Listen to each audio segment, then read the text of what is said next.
Eu sou o Dr. Douglas Lopes, apresentador do programa Fala Doctor, e antes de anunciar o convidado de hoje, eu quero agradecer a todos que estão aí nos assistindo e nos acompanhando pelas redes sociais, Facebook e Instagram. Então, um agradecimento especial a todos que estão aí nos apoiando e também aproveitando todas essas informações sobre saúde que estão indo até vocês. Hoje, então, estou com o Dr. Juliano Chibiac, cirurgião do aparelho digestivo, e hoje o nosso tema é sobre saúde bucal e obesidade. Dr. Juliano, seja bem-vindo. É um prazer tê-lo aqui e que falar de um assunto tão importante que é sobre a saúde bucal e a obesidade e tudo que acontece entre esses, a obesidade hoje é considerada uma doença, né? Então hoje a gente vai tirar muitas dúvidas a respeito e também os tratamentos que envolvem, essa parte, esses tratamentos multidisciplinares que entra. Eu vi que me falaste que tem uma equipe, até tem dentistas incluídos na equipe, né? Então seja bem-vindo. Obrigado, Douglas. Olá, amigos em casa. É um prazer sempre poder estar conversando por um assunto tão importante e um assunto sempre em voga, que é a obesidade. Acredito que vai ser uma tarde bem produtiva, né? E espero que vá ao encontro do que o pessoal tem dúvida nas suas casas. Exatamente. Antes de nós falarmos a respeito do que, para nós, logo um paciente que num pós-operatório da bariátrica, né, que ele vem se queixando que seus dentes estão fracos, antes vamos falar a respeito, então, da obesidade, né, logo depois os seus tratamentos, para que também depois chegue até a cavidade bucal. A maioria das pessoas tiveram contato com a palavra pandemia, né, Douglas, agora recentemente, mas a obesidade já é uma epidemia. No Brasil, para nós termos uma ideia, 50% dos brasileiros estão com sobrepeso. E desses 50%, aproximadamente 20% são obesos. Qual é o grande problema disso tudo? Que são aqueles pacientes que têm, né, a faixa etária produtiva. Que isso aí é um problema social que nós estamos falando. Então, diferente do que nós pensávamos lá na década de 60, 70 e 80, em que a obesidade poderia ser uma situação estética, obesidade é doença.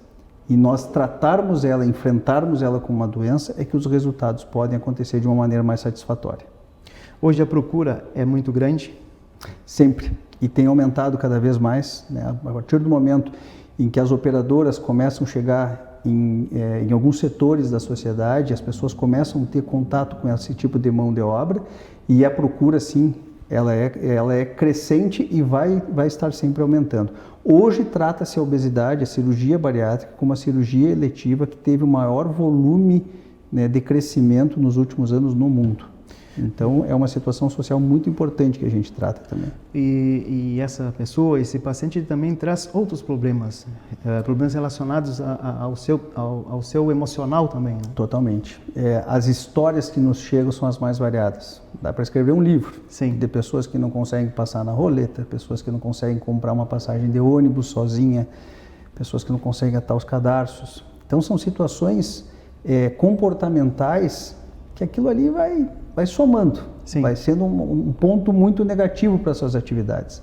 Claro que existem situações pontuais que fazem a pessoa tomar atitude para procurar ajuda, né? Então essas situações é que nós temos que nos valer. E muitas vezes até mesmo os familiares levam essa pessoa até o médico para esse tipo de tratamento, né? Não só o familiar, mas como também o marido, a esposa levam para... Né? Porque a pessoa, para ter uma atitude, às vezes ela não cria. Né? Tem situações assim que a pessoa ela toma aquilo como quase uma normalidade na vida dela. Yeah. Mas a questão é que muitos problemas também no organismo dela vão se acumulando. Douglas, isso é interessante que tu perguntou e muito importante. Assim, ó, tanto é que a maioria das equipes de cirurgia bariátrica, nós tentamos trazer sempre um familiar para o tratamento. Por quê? Geralmente assim, ó, eles vêm desse histórico de adaptação, ele sempre foi gordinho, ele sempre foi assim, né? E geralmente vem o combo, né? É o cara que não é muito adepto a atividades físicas, é o preguiçoso, tem uma série de adjetivos que eles acabam trazendo nas suas próprias casas. A partir do momento que o paciente toma a sua atitude e às vezes um familiar começa a estimulá-lo, a gente tenta sim trazer sempre o vínculo desse familiar. Porque em casa, as exigências da casa, a rotina da casa não vai mudar. Sim. Né? A ceia de Natal não vai deixar de acontecer por causa que o paciente foi operado. Mas ele estar preparado emocionalmente, né, estar condicionado para enfrentar essas adversidades, aí entra sim a necessidade e a importância da equipe multidisciplinar, de um acompanhamento pré-operatório muito adequado e principalmente dele entender que ele é um indivíduo bariátrico. Eu sempre uso essa frase com meus pacientes: tem que vestir a camiseta. Tu vestiu a camiseta que tu é um paciente bariátrico, as coisas acontecem de uma maneira muito mais positiva. Sim. E as técnicas cirúrgicas hoje, elas estão bem mais avançadas, não é? Felizmente.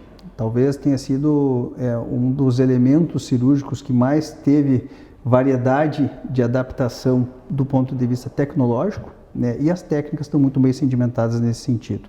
Nós temos uma indústria muito grande por trás da bariátrica, sempre pesquisando, sempre trazendo novidades, e as técnicas sim, né? As mais difundidas e mais utilizadas no mundo são duas. Ambas são restritivas, ou seja, elas restringem o volume alimentar que chega no aparelho digestivo, e que nós utilizamos, né, lançamos mão das duas técnicas. É uma situação que o Dr. André Bigolin, com quem eu trabalho junto também lá em Porto Alegre, sempre fala: nós somos cirurgiões de obesidade, nós não somos cirurgiões de uma técnica. Sim. Então nós tentamos sim identificar para que aquele paciente precisa. Qual é a técnica que seria necessária para aquele paciente, seria possível naquele paciente. E isso como é que nós conseguimos? Numa avaliação pré-operatória bem adequada, numa avaliação com o paciente de uma maneira bem satisfatória e levando em consideração biotipo, idade, sexo do paciente, tudo isso são elementos muito satisfatórios. Nós utilizamos muito a gastrectomia, o bypass gástrico, que é uma mudança da arquitetura do aparelho digestivo, onde há sim uma ressecção, né, uma secção, na verdade, do intestino e uma emenda, uma anastomose lá com o novo estômago, né? E também o sleeve gástrico, que é uma técnica que se restringe exclusivamente o estômago, não se trabalha com o intestino também. Sim. Assim como já numa outra conversa que eu tive com o Dr. Gerson Oliveira, cirurgião cardio, eles muitas vezes encaminham os pacientes para fazer uma boa profilaxia, uma boa profilaxia bucal. E eu acredito que dentro também de um pré-operatório, né, da cirurgia, deve também ter esses cuidados, até mesmo porque vocês também têm dentro da equipe de vocês cirurgiões dentistas, né? Sim, temos. Eu trabalho na cirurgia bariátrica tanto em Porto Alegre quanto em Passo Fundo e nós disponibilizamos sim desses profissionais. Até por um dado interessante, Douglas, uma das medidas pré-operatórias que nós nos valemos é a circunferência cervical. Por quê? Porque o processo de emagrecimento ele precisa ser harmônico e saudável. E a questão cervical, por quê? Porque a partir do momento que há o emagrecimento, a cavidade oral, a orofaringe, a musculatura cervical passa por reduções de volumes também. Sim. Então, com certeza tu deve pegar esse tipo de paciente que passou pelo processo de emagrecimento e às vezes ele tem uma dificuldade de encaixe na dentição. Por quê? Porque a cavidade oral, a base de língua dele sofreram adaptações anatômicas. Certo. Então, nós nos valermos disso aí, a gente tem que treinar esse paciente para mastigar corretamente, né, para ter uma deglutição mais adequada. Reeducar. E há uma adaptação com essa redução de volume da massa muscular, né, e da cavidade oral e da orofaringe.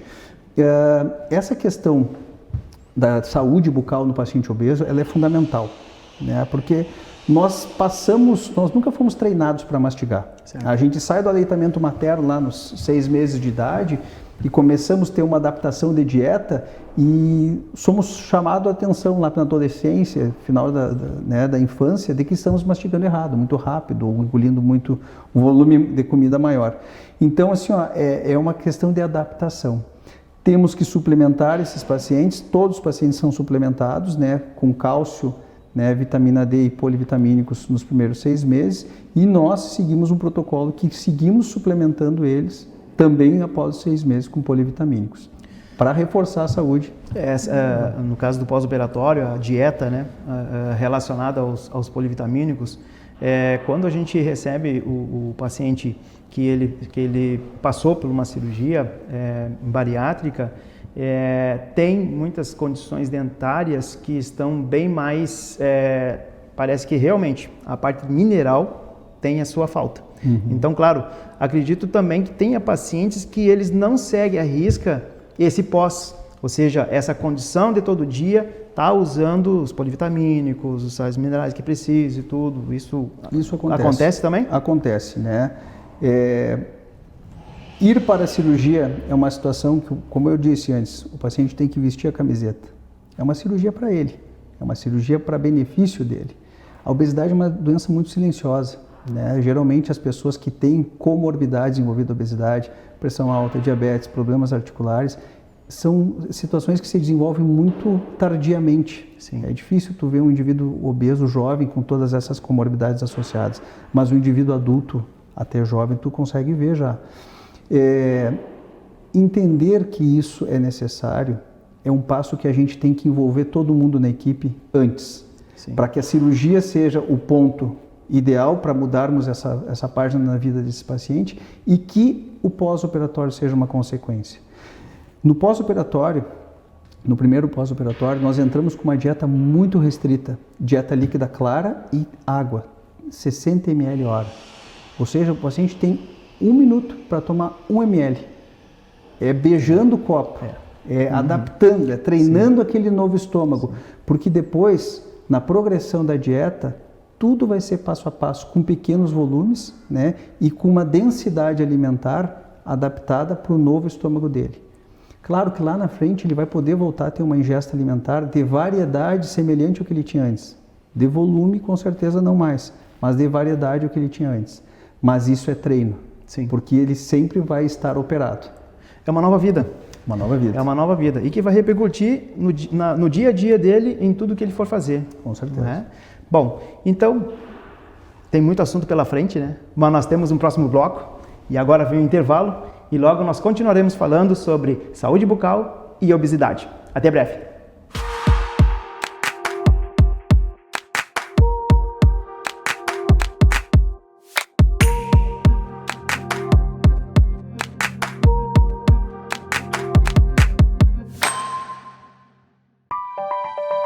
Um belo sorriso conquista.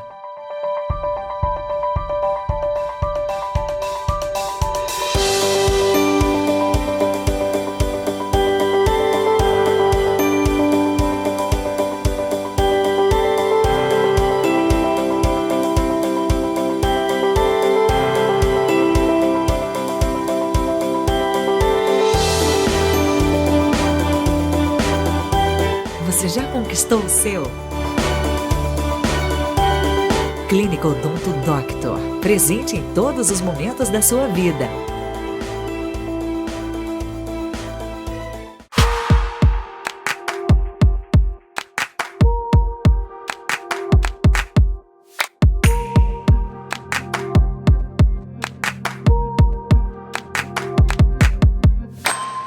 Voltando então ao nosso segundo bloco, quero falar a respeito de algo que eu e o Dr. Juliano estava comentando agora, sobre refluxo gástrico. No obeso, a questão de refluxo gástrico antes e depois da cirurgia bariátrica. Por que isso? Porque o refluxo gástrico ele traz muita desmineralização do esmalte pela parte de dentro dos dentes. Então, há uma sensibilidade maior, né? Muitas vezes isso acontece. E quando acontece, a pessoa ela tem toda a parte interna dos seus dentes, principalmente na arcada superior, bem desgastado. Então sai todo o esmalte, fica ali a dentina, uma parte, né, que tem prolongamentos nervosos, e isso gera muita dor. Então, a respeito disso, a questão do antes e o depois. Perfeito, Douglas. Eu acho que o mais importante a gente estabelecer é que o antes da bariátrica, ele é muito mais exigente para o paciente do que qualquer outra cirurgia do aparelho digestivo. Dificilmente o paciente vai ter essa situação de chegar num consultório e ser operado muito brevemente. Por quê? Porque ele tem um aparato de exames a fazer, um aparato de avaliações a fazer, e uma das avaliações que são protocolares é uma endoscopia digestiva alta. Por quê? Porque indivíduos que tenham a presença da bactéria do estômago, o H. pylori aumentado, ele tem que tratar. E, além disso, né, a gente tem sim que fazer uma avaliação da cavidade oral desse paciente, justamente porque é a cavidade oral que ele vai triturar os alimentos e vai passar por toda uma recuperação pós-operatória. E existe sim a situação da avaliação dessa endoscopia, porque dependendo de elementos que venham ter nessa endoscopia, nós vamos ter que optar por uma técnica ou outra cirúrgica. Então, nesse sentido, é fundamental que o paciente passe sim por essas avaliações, e não incomum, quando a gente vê que tem algum problema de absorção mineral nas peças dentárias desses pacientes, a gente pede a avaliação sim do dentista, para que ele possa ter o benefício máximo, né, mastigatório e de adaptação de dieta no pós-operatório. Claro que a questão do refluxo que tu te referia, essa endoscopia vai nos mostrar sinais disso aí, né, uma gastrite, um esôfago de Barrett, a endoscopia nos mostra isso aí. E isso sim vai ser um critério de escolha na técnica cirúrgica para ele. Sim. Tá? Porque ele pode, dependendo da técnica, dependendo do perfil do paciente, dependendo da idade do paciente, ele pode ficar até mais sintomático. Então, por isso que a gente tem que adequar mesmo a cirurgia para a pessoa. E falando em estrutura óssea, porque estrutura óssea para nós é fundamental para uma colocação do implante. Né? Então, na estrutura óssea, o pós-cirúrgico, o paciente que passou por uma cirurgia, e também pela questão de todo o cuidado dele, de manter aquela dieta rigorosa, daquele dia a dia que ele vai estar sempre cuidando a respeito disso, e também dos seus exames. Acredito que ano a ano ele está sempre voltando ao médico, né, para ver como é que estão as suas taxas e tudo, e pela questão óssea, como Perfeito. Douglas, é sinônimo de mesa redonda em congresso de bariátrica, a questão óssea, e acredito que vocês também passem muito por isso, né? A questão óssea ela é muito bem investigada, né? Tanto a gente pede marcadores ósseos já na avaliação laboratorial, né? E também a avaliação física é fundamental nesse sentido, né? Em relação ao pós-operatório, nós suplementamos com cálcio e vitamina D. É importante ter o casamento dos dois para que o cálcio seja carreado num elemento de absorção máxima, até pensando que o fundo gástrico, que é a parte que se envolve nessa absorção, ele vai estar excluído no bypass e vai ter sido retirado no sleeve. Sim. Então, é importante o casamento cálcio e vitamina D. Por 6 meses não se abre mão disso. Isso é um protocolo.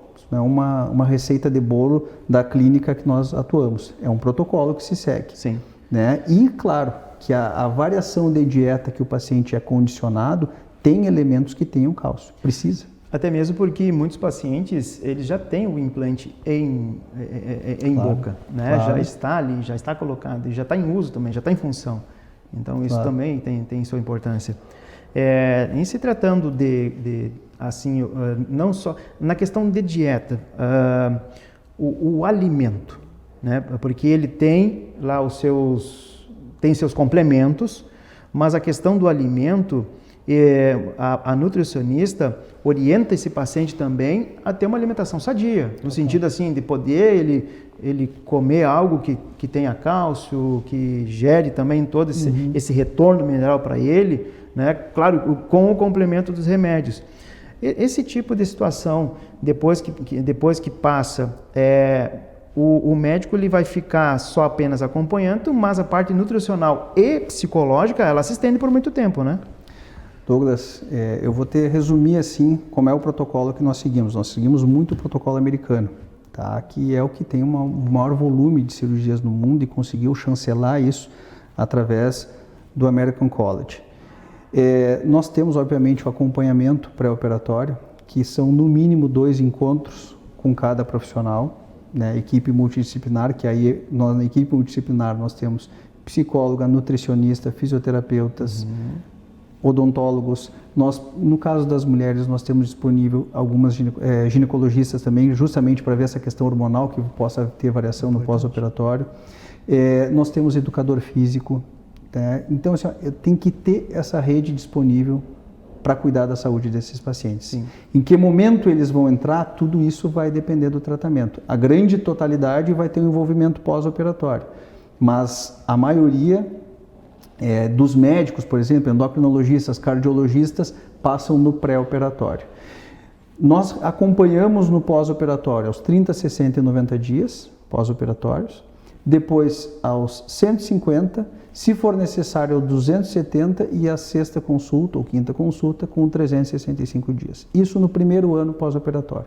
Depois, uma vez por ano, ele vai vir com o médico. Isso Sim. aí eu tô falando como cirurgião. Sim. Uhum. Com a equipe multidisciplinar, principalmente psicólogo e nutricionista, o casamento é muito mais intenso. Entendi. Né? Eles vão no mínimo 2 consultas antes e permanecem indo depois, né, a ponto de chegar aí até mais vezes depois do pós-operatório, né, para se adaptar, para tentar entender aquela situação. Tu falavas em relação à oferta nutricional. A oferta nutricional ela é muito bem embasada no estilo de vida do paciente. Né? Não adianta a gente oferecer uma oferta, dá para ele ter segmento numa determinado tipo alimentar, que ele não vai ter adesão. Então, Sim. tenta-se entender muito o modo de vida do paciente, os hábitos de consumo dele e trazer para essa parte saudável o que ele pode, o que ele deve, mas isso aqui eu não me adapto. Perfeito, se entende o paciente, se tenta ver o que ele não se adapta, tem de elementos que ele precisaria para substituir por outro alimento suficiente para isso. Sim. Falando agora em conscientização. Conscientização que aquele que ainda não está num estado mórbido, e na conscientização daquele que fez e que precisa se conscientizar. O que tem que falar a respeito disso? Na questão, vamos dizer que tu saiu da clínica, como agora, saiu da clínica, e aí começa no teu dia a dia, vai para restaurante, isso, aquilo, e observa muitas situações em que está vendo que a pessoa ainda tem chance de não entrar para uma cirurgia. Né? Ou aqueles que já entraram também, até mesmo os pacientes que todos passam por ti, qual é a conscientização maior que tu tens para eles? Douglas, é importante a gente se torna a prevenção, separar as conscientizações, porque eu acho que nós temos um elemento demográfico no Brasil que nos causa muito espanto e preocupação, que são os indivíduos pediátricos. Nós temos hoje uma crescente população de indivíduos pediátricos obesos. Importante. Né? Agora, na Santa Casa de Porto Alegre tem um projeto muito recente, o Hospital Santo Antônio está desenvolvendo um projeto para tratar esses pacientes obesos, né, pediátricos, e o indivíduo adulto jovem, que esse indivíduo adulto jovem, ele está deixando de produzir. Nós moramos num país subdesenvolvido, nós precisamos mão de obra especializada, mão de obra se especializando, ativa, não indivíduos não ativos. E a obesidade causa isso aí. Prevenção. Os jovens estão entrando numa era muito digital, né? Muito digital, e a oferta mudou muito. Nós temos a nossa essência genética, sobrevivência, e o delivery, subsistência. Sim. E aí, a partir do momento que tu tem que a caça está na gôndola, está na geladeira, Sim. e o teu modo de vida é muito mais ocioso, porque a perda de peso e a manutenção da perda de peso é um casamento eterno. Adaptação nutricional e exercício físico. Não tem cirurgião que faça milagre, não tem cirurgia que faça milagre se a pessoa não entender que isso vai ser sempre. A manutenção de perda de peso, ela é sinônimo de tonificação da massa magra, da massa muscular. Correto. E aí, como é que eu faço isso? Fazendo atividade física. Qual atividade física? O que quiser. A que te adapte, a que não te gere lesões, a que tu te sinta estimulada depois de 8, 10 horas de trabalho, chegar em casa, botar uns tênis e ir lá fazer. É isso mesmo. Com orientação. Agora, isso é prevenção, certo? Certo. Isso é prevenção também. A oferta do buffet que tu falavas antes não vai deixar de mudar. O indivíduo obeso, ele nunca vai deixar de ter aquela oferta ali. O indivíduo mesmo bariátrico, ele vai no restaurante e não vai deixar de ter oferta. Claro que quem está nos vendo em casa e já foi operado vai concordar que aquele apetite que se tinha antes da cirurgia, ele some. Justamente porque a parte que é retirada ou que a parte que é seccionada ali, que é exclusa, que é o fundo gástrico, que está envolvido nessa questão da saciedade, da fome, do apetite, ela está excluída da digestão. Mas a oferta não deixa de ter. Qual é uma situação importante, Douglas? A gente entender que, mesmo consumindo volume alimentar, uma quantidade menor, esse indivíduo pode ter reganho de peso. E isso é preocupante, sim. Certo? Claro. Então a prevenção passa por isso. Adaptar-se às dietas, evoluir nas dietas e entender que a oferta nunca vai parar. Na tua casa a gente consegue organizar porque tu consome. tu compra. Agora, tu vai num restaurante e não vai deixar de ter o estímulo. Isso é verdade. Então, nesse sentido, assim, ó, como é que a gente faz a prevenção? Primeiro, se educando. Segundo, entender que a questão das atividades físicas vão estar sempre te acompanhando. Olha, é uma brincadeira até que a gente faz com os pacientes. Essa semana, esse mês não caminhei, não fez... Pois é, e a balança não nos mente. Isso não tem como.